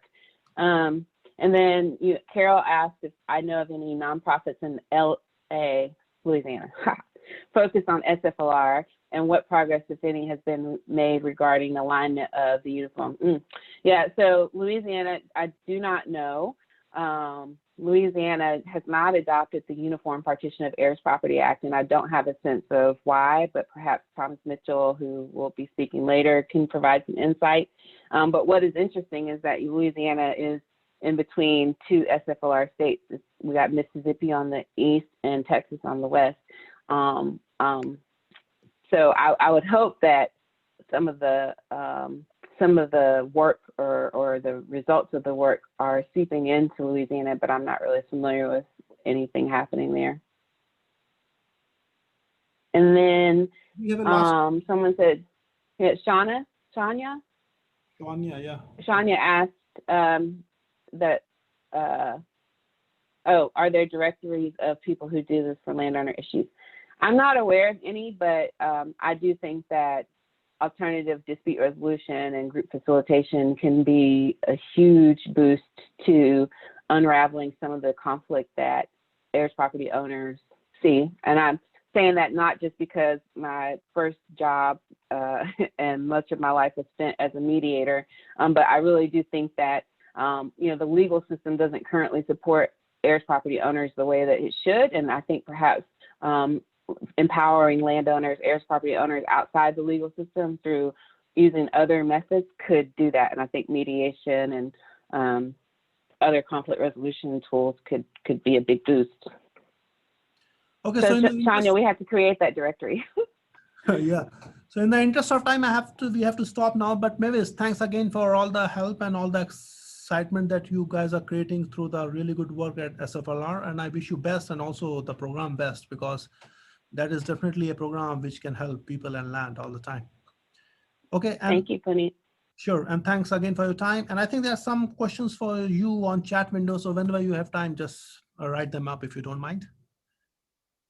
Okay. So our next speaker is Cheryl. She is from Georgia, McIntosh seed, and she is going to talk about some very exciting work that their organization is doing. So to make sure that we are helping minority landowners in solving heirs property, plus at the same time engaging them creatively in sustainable forestry.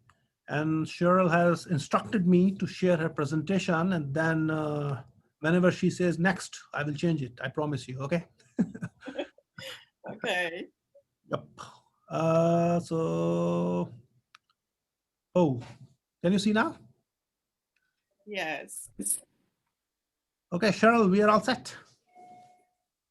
Good afternoon, everyone. My name is Cheryl Peterson, and I am the Senior Assistant Managing Director at McIntosh SEED. And SEED is an acronym for Sustainable Environment and Economic Development. We're located in Darien, Georgia. So we are located Southeast Georgia on the coast. And I'm going to talk to you this afternoon about working with heirs property work, but from an on the ground level. So the way we set this up is that Alicia gave the bird's eye view with the US Endowment. Mavis gave you the view and the transition from the US Endowment to the American Forest Foundation. And then I'm going to talk to you specifically about the site level, being an SFLR site, being a nonprofit organization, and working in low wealth rural communities. And so that's the perspective that I'm going to bring you this afternoon. Next.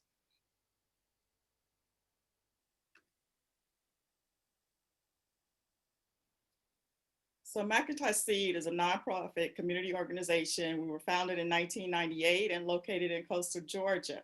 We're currently working in Georgia, Alabama, Florida, and Mississippi.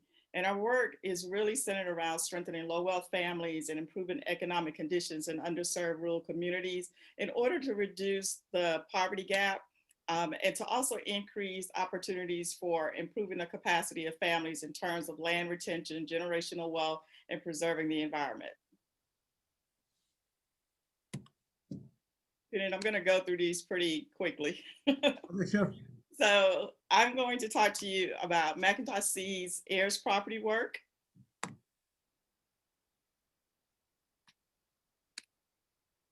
And so I'm going to start it off with a quote from USDA. And this was from 2012. Also next. No, do you see the block? Okay. So this is a quote from USDA, and this is really what kind of grounds us in this work. From USDA, it says, as banks are beginning to lend again, owners of homes and farms can once again participate in lending opportunities that can make a real difference in their own economic lives. Low and moderate income owners of heirs property, however, still face a barrier. They must have clear or marketable title to their real estate before they can apply for financial tools that will help them to move out of poverty and or poverty conditions. They need clear title to qualify for a home equity line to repair their homes. They need a clear title to apply to USDA to receive agricultural assistance and relief. As the economy moves toward a new normal, we must not let up on the work to help owners of heirs property improve their position to take advantage of recovery along with the rest of the country. Why it is not moving forward? Wait a second. Yeah, now it is. And so what I'm going to share with you today is how does a lack of clear ownership impact rural people? And these are real life situations where having a clear title makes a difference for heirs. And I know that you heard it earlier today from Alicia to Dr. Bailey. But these are real life on the ground situations that we've encountered doing our work as a nonprofit organization. When you have heirs property issues and you don't have a clear title, it makes a difference for the heirs. They have difficulty getting bank loans, they can't apply for grants, you can't harvest the timber, sell the property, do major home improvements, operate a business on the property of the land, apply for community housing improvement programs, apply for Habitat for Humanity so that you can do home improvements or purchase a home to place on that property. You can't apply for funds from community development block grants, and then you run into issues with city and county ordinances. And these are all situations that, as McIntosh SEED has done its work in rural communities, we've encountered every last single one of those situations where there's heirs property involved. So McIntosh SEED's heirs property work began with 3 projects. The first was a project with the city of Darien and Georgia Appleseed.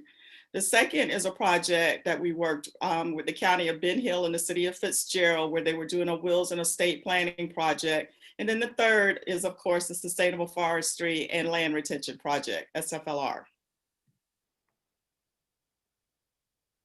So the first project, Georgia Appleseed came to McIntosh County several years ago and did a round 1 and a 2-part study of heirs property. So the round 1 analysis resulted in 1,531 parcels of land being selected as potential heirs property based upon the criteria that was set. Round 2, they identified 409 of these parcels with a total area of 2,376.53 acres as reasonably, beyond a shadow of a doubt, likely to be heirs property.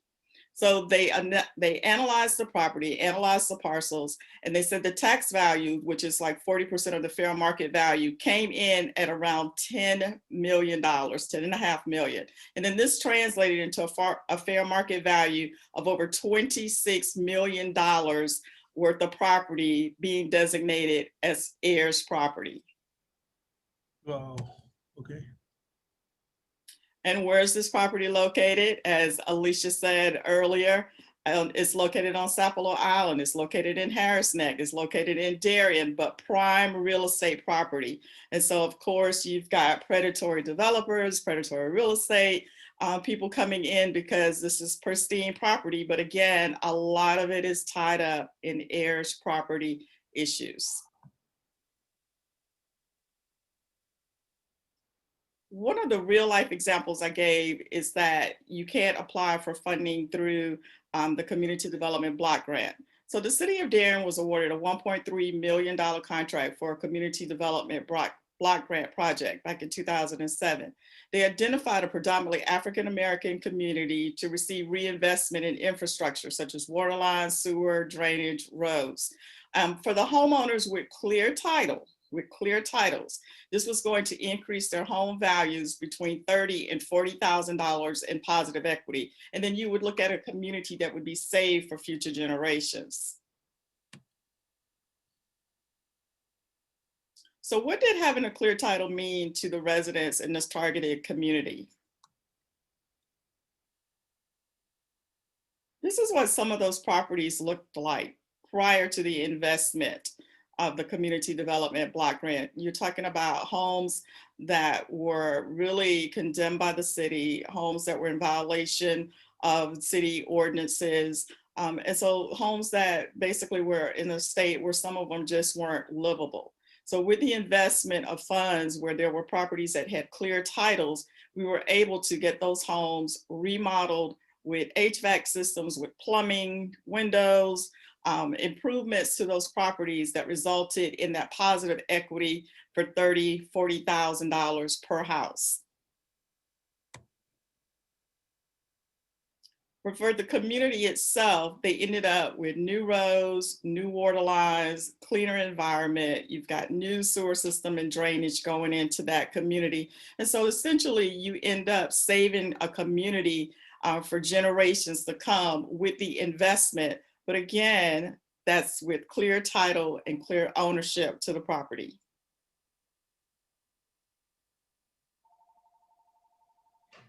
The second project that brings us to our heirs property work, the project we did with Ben Hill County, and it was the Wills and Estate Planning Project. This was done in Fitzgerald, Georgia. Ben Hill County partnered with the City of Fitzgerald, with Georgia Appleseed, with McIntosh Seed, with the Ben Hill County Development Authority of Ben Hill County to launch a demonstration project that addressed perpetual poverty in rural communities.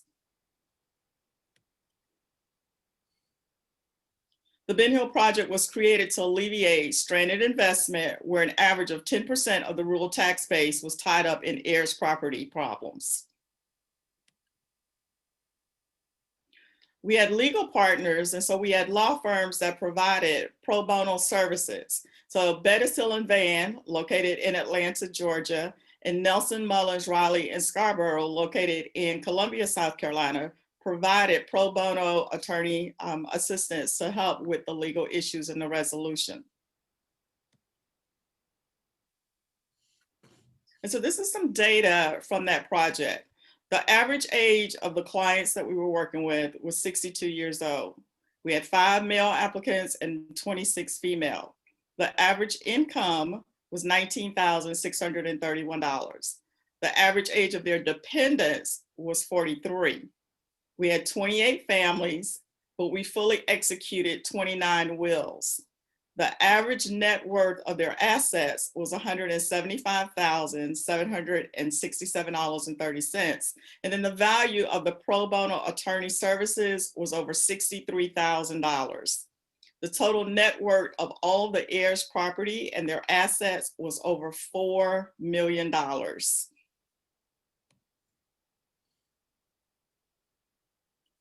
As mentioned earlier, when you're working with families, when you're working with communities, with heirs property issues, there are some challenges and some limitations.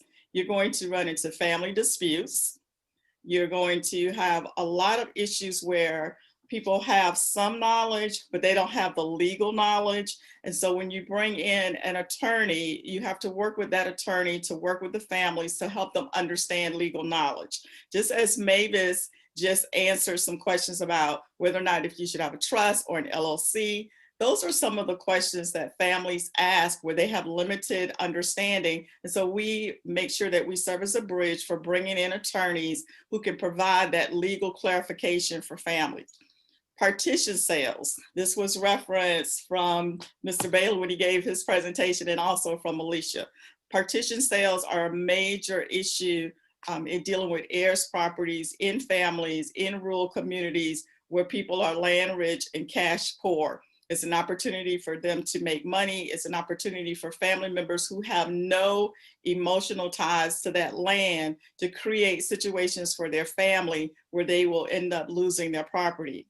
There's also a lack of trust of government agencies. Whenever you start talking about USDA or bringing them into programs through FSA, through rural development, there's just a lack of trust when you start talking about government agencies. And then there are issues with gatekeepers. There are some family members where some people have been in charge of the property for years. They have been the main contact person for paying the property taxes or for pulling families together. And some gatekeepers are operating under the assumption that because they pay the taxes, they own the property. And so when you come into a community and you're having a conversation with families and you introduce families for the first time in some cases, the fact that they have part ownership or they own a percentage of property, and you've got a gatekeeper who for years has said, this is my property, it can create very tense conditions during those sessions with families. And so you really have to make sure that you are navigating those situations very gently, very tactfully, and make sure that that level of trust is there, because for the first time you're bringing in new information, and sometimes that's very hard to hear, very hard to accept. Misinformation has been passed down through generations, and it will continue to be passed down until we can come into the communities and really clear up the misunderstanding about heirs property, about ownership, about titles. And so education is a big component for lots of families where there are heirs property issues. And for some communities that are really closed communities, like you have to get permission from those gatekeepers or from the leaders of those communities in order to get an entry point so that you can start having conversations about heirs property. There's also cases where there's a lack of effort to resolve heirs property. As was stated earlier, sometimes that information that's been passed down through generations relies on the fact that if you continue to keep the property as heirs property, then the chances of someone selling the property is slim. And so therefore, again, it's misinformation being passed down, but it is information that has come down through the generations. And one of the biggest challenges that we found when we're trying to talk to communities, when you're talking to families, is just a lack of financial resources to obtain legal representation. That is the biggest obstacle for a lot of families. So whenever you have a program that is providing assistance with legal fees, or if it is providing pro bono services for families, that program is more attractive to families who are unable to afford the legal fees of hiring their own attorney or retaining their own attorney.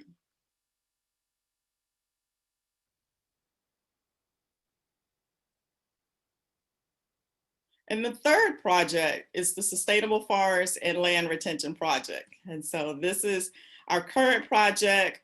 We've been working with this project for a number of years. Alicia and Mavis are both very familiar with the project. And McIntosh Seed was selected as a site back in 2016. So this is a quote from the U.S. Fish and Wildlife Service.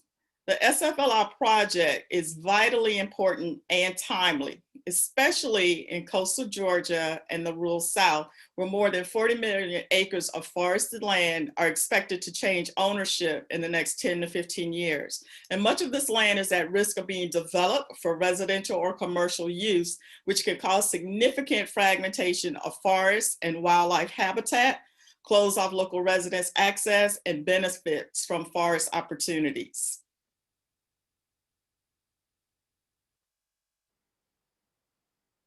So the Sustainable Forestry and Land Retention Program is specifically targeting African-American landowners. It helps to promote forest health and productivity. It helps to prevent the loss of land. It assists landowners with heirs property issues. It helps landowners to build and grow their own assets. It helps those landowners to capitalize on the land-based assets that they hold. It helps landowners to acquire new skills and expand their knowledge base through education, explore opportunities to create sustainable forests, and generate income utilizing forest-related products. McIntosh Seed has 3 goals for their SFLR program. So goal number 1 is to provide landowners with services for forest management planning, forestry practices, forest certification, and access to forestry markets. So we have 2 tracks for landowners coming into our SFLR project. The first track is the forestry track, where we're connecting them with public and private forestry personnel. We're getting them forest management plans. We're helping them to get their farm and tract number.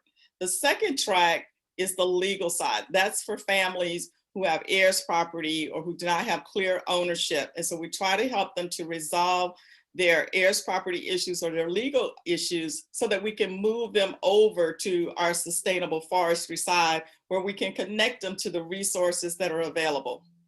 So that leads us to goal 2, to connect landowners to trusted and effective forestry professionals, whether that's consultants, timber buyers, loggers, in order to enable effective forest management and to give them access to markets, to help fill capital gaps for landowners and forestry professionals, and to build productive and trusted relationships between landowners and government forestry services, including NRCS and the state forestry program. Again, there is a long history with a lack of trust with government programs. There's also a lack of trust with timber buyers. And so we try to make sure that we include an educational component, that we include opportunities for landowners to interact with both public and private forestry personnel so that they can get all of their questions answered and feel more comfortable when it comes time to harvesting their forests. for a lot of these families, this is the biggest asset that they own. And so we want to make sure that if they are harvesting their timber, that they're getting the best market prices for their families and that they're making the best decisions for their land when they're going to harvest. But then we also want to make sure that there's a forest management plan in place and that that forest management plan will be passed down to the next generation so that they can retain this asset in their families for years to come. And so that's part of the wealth building aspect of SFLR.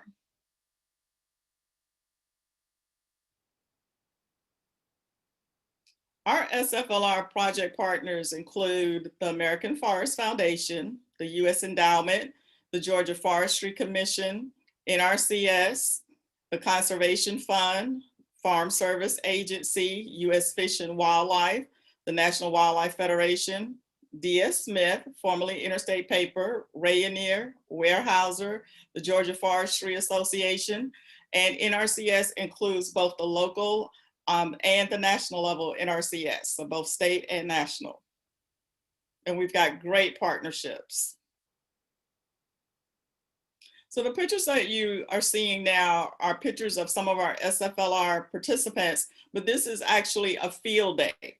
So this is an opportunity for landowners to interact with forestry professionals. It's an opportunity for them to see forestry practices on the ground. It's also an opportunity for them to see where their trees are going, what kind of products are becoming available for them harvesting their trees. So we try to make sure that we bring in a variety of personnel to interact with our landowners and give them an opportunity to feel comfortable with those entities that we bring in so that they can ask questions and they can feel comfortable so that if they are going to harvest their trees, they know the markets, they know market prices and what the expectation is in terms of payment. But then they also know in terms of reforestation, what they need to do in order to make sure that they are managing their forests in a very sustainable way.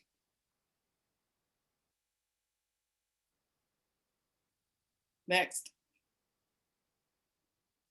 So we wanted to connect SFLR to McIntosh Seed's community forests.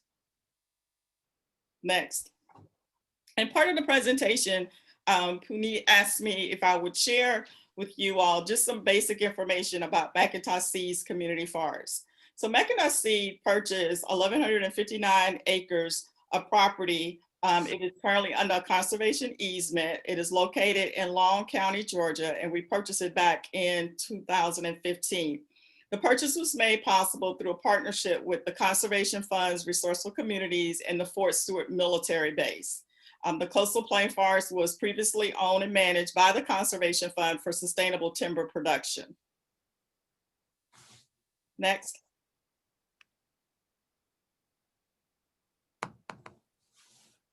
McIntosh Seed purchased the property with the vision of a community forest that incorporates the interests and desires of Long, McIntosh, and Liberty communities into a forest plan. And the property serves as a learning lab for the SFLR program. And so it was very important that we had a place where we could take landowners on site so that they could see forestry practices on the ground.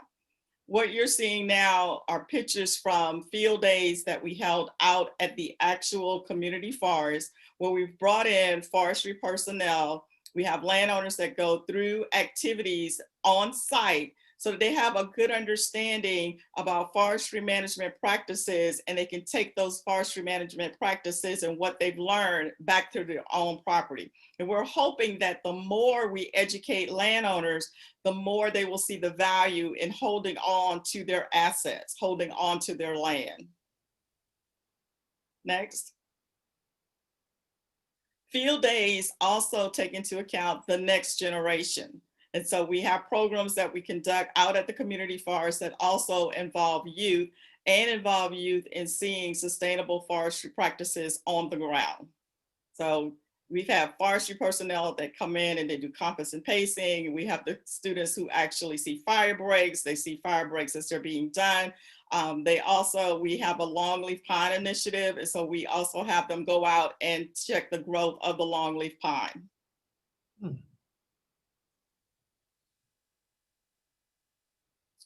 Our field day experiences also include tree identification, tree measurement, And we bring in forestry personnel, we bring in 4-H, Georgia Forestry Commission has been involved, the Georgia Forestry Association have been involved. We've had Rayonier to send their people out, DS Smith, and so they all get to interact not only with the landowners, but with the next generation of landowners as well.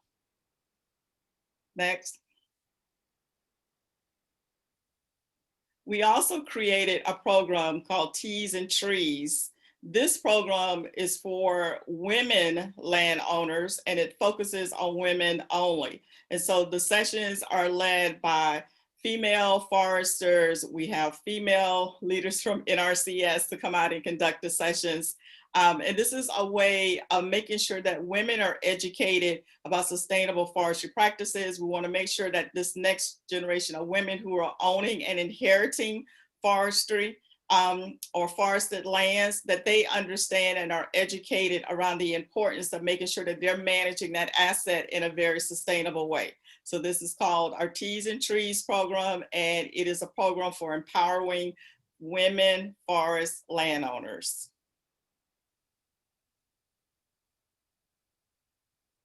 So currently the McIntosh Seed SFLR program has 71 landowners enrolled. 32 of those landowners received their farm and tract numbers. And this was the first time that they had received a farm and tract number. And we currently have 14 active EQIP contracts.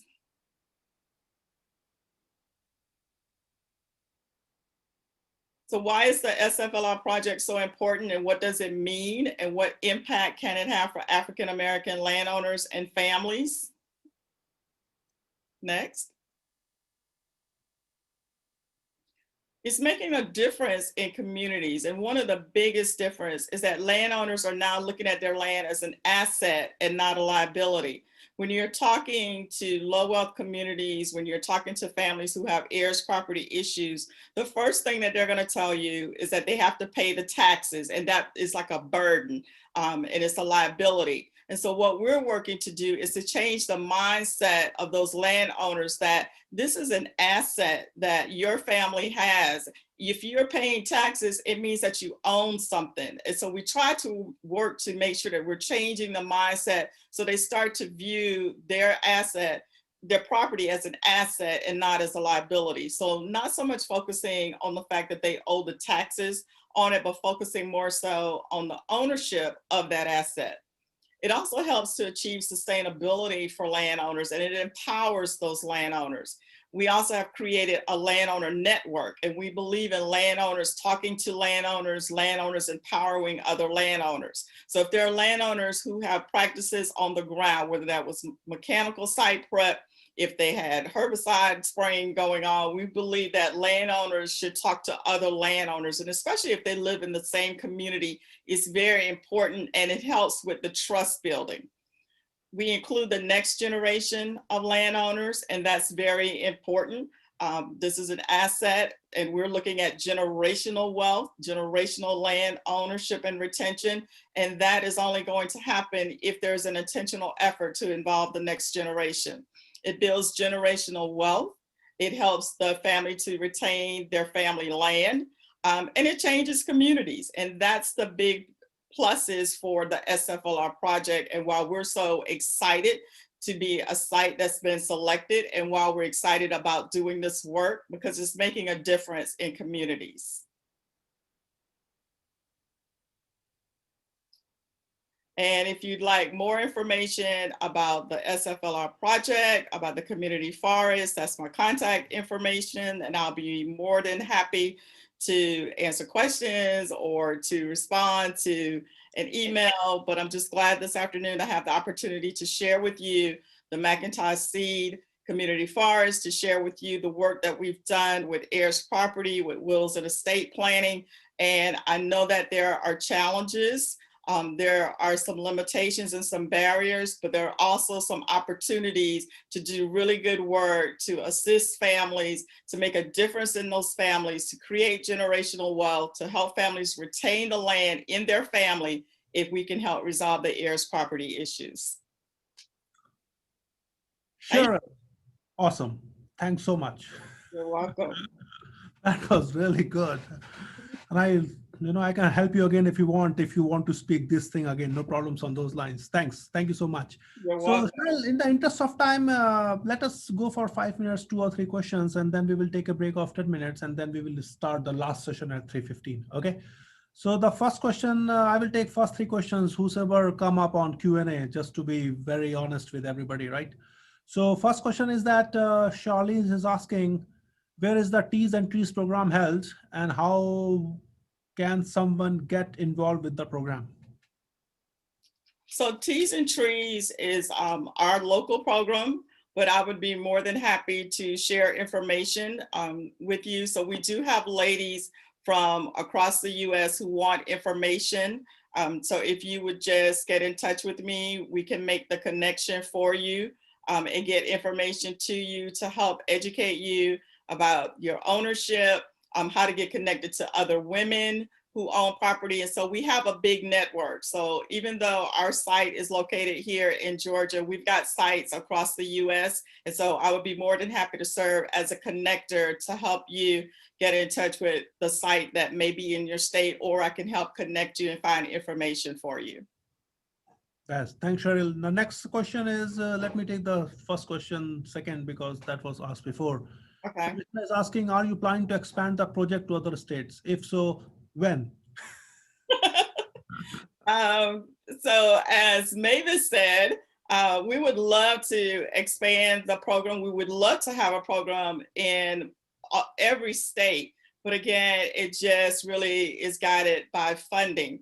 There is such a value in the SFLR project that anytime there's an opportunity for public-private investment, I'm an advocate because I've seen the benefits of this program and the difference that it can make with families. So if anyone is on the call, any participants who are out there who are connected to funders, this is like one of those little cheap plugs, please have them get in touch with Mavis, have them connect, because this program really is worth the investment and it is making a difference in communities and with families. That's very nice. And also, just to add to Cheryl's statement, I personally think that the future of forestry is public-private partnership, because Commerce does not have fund where they are doling out money and so that is the future looks like. And as Cheryl says, those projects are very effective on the ground. So why not? There is no harm there, right? Okay, so that is nice. And the last question is from Bianca asking, where are the adult field trips? When are the adult field trips? Is the question like, do we have any that are upcoming? I think that's the intent here, yeah. Yeah, so, right now, COVID has placed a limitation on our field trips. We would love to offer them. We try to do them at least every 6 to 8 weeks, offer sessions. But COVID has just impacted all of what we're currently doing. So we are really praying that once everything opens back up and it is really safe to do that we'll be able to resume our schedule of field trips, keeping everyone safe. So if you would just reach out to me so that I can send some information to you, because once it opens up, yes, we will be doing field trips on site at the community forest. We do field trips to landowners' property who have practices, active practices that are taking place. Our partners also work with us to schedule field trips. And so it's possible that we may be taking landowners to Rayonier, to D.S. Smith, to Weyerhaeuser, so that you can see where your timber is going. We talk about tracking your timber, how to read your contract, your harvesting contract. We talk about bidding, forest consultants, having them go out and cruise. And so there's a lot of information and a lot of education that takes place. And so we're just hoping that we'll be able to resume all of our on-site activities as soon as we feel like it's safe for landowners. I think that's it. We ran out of time, but Cheryl, thanks. Thanks for a great talk. And I wish you best with all the good work that you guys are doing in Georgia, and also similar organizations which are trying to do same thing in other states. I'm pretty sure with people like you on the field, future is bright for all of us. Thanks so much. Thank you all. And also just to take one 30 seconds, especially some people look like they are very interested on female forest landowners and how to promote educational opportunities for them. So recently we got some money from Bradley Murphy Trust from Alabama, and we are conducting 6 landowner workshop specifically looking into female forest landowners. The first one was in Athens, Georgia, and the second one is coming up, which is 18th of this month in Albany, Georgia. So if you want to know more about it, just let me know and then I will send you the information. So these are first and second, and 4 more to go. And we recently got another $500,000 grant from USDA and IFA to do quite a bit of research, but also that project has a big component of extension.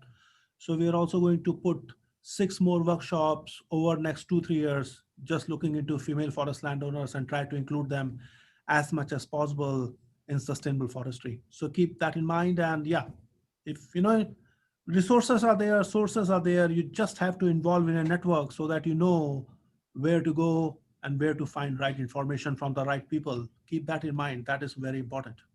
Okay. And I'd just like to say just one last comment. I know that he is coming up, and that's our state conservationist, Terrence Rudolph. And so I just want to give a shout out to Terrence because he has been so supportive of our programs, and he has provided opportunities for our landowners to be educated about the programs of NRCS. And so I just want to say a special thank you to our state con for all of his support. Okay, thanks, Cheryl. I totally echo what you just said. Terrence is great, and we are lucky to have him in Georgia. Okay, so with this, let us take a break of 10 minutes, and then we will come back at 3:15 dot, and then Mr. Terrence Rudolph will talk about federal perspective on heirs property and what federal government is planning to do, especially NRCS, when they know that this problem exists, and then how to what's the right word, how to tackle this problem so as to help landowners where they are doing sustainable forestry, and as a result of which helping conservation.